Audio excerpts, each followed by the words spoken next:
قسم توڑے گا تو پھر اس کا کفارہ ہے، اور قسم کا کفارہ جو شریعت نے بیان کیا ہے وہ یہ ہے کہ اس غلام آزاد کرنا پڑے گا، ایک قسم کا کفارہ۔ اب غلام کی ترتیب ہے نہیں، غلام تو رہے نہیں،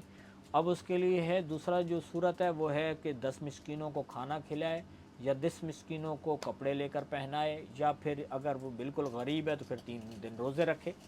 یہ قسم کا کفارہ ہے۔ اب 10 مسکینوں کو کھانا کھلانا جو ہے وہ کیسا کھانا کھلانا چاہیے؟ نہ تو بھئی ان کے لیے ہے کہ وہ بڑا اعلیٰ درجے کا کھانا کھلائے، ان کو مٹن کڑھائی کھلائے، اور نہ ہی اس کے لیے یہ ہے کہ بالکل ہی یعنی ہلکا قسم کا کھانا کھلائے کہ ان کے سامنے جو ہے چاول ابال کے رکھ دیے، بلکہ متوسط درجے کا کھانا کھلانا ضروری ہے، اور وہ 10 بندوں کو کھلانا، اور جن 10 بندوں کو ایک ٹائم کا کھلایا انہی کو دوسرے ٹائم پہ بھی کھلانا ہے، 10 مسکینوں کو۔ اب رہی بات کہ اگر یہ اس کے لیے مشکل ہے تو امام ابو حنیفہ رحمہ اللہ کے نزدیک یہ ہے کہ وہ پھر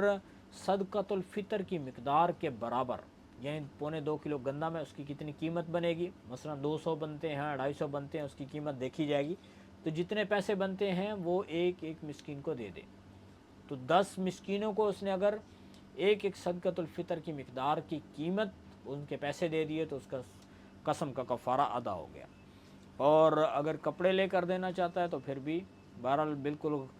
خراب قسم کے کپڑے بھی نہ لے کر دے، اور نہ ہی اعلیٰ درجے کے اور اچھے کوالٹی کے کپڑے لے کر دینا ضروری ہے۔ اور اگر کوئی ہے بالکل غریب تو پھر روزے رکھ لے، اور لگاتار 3 روزے رکھے، اس کے ذریعے سے اس کی قسم کا کفارہ ہو جائے گا۔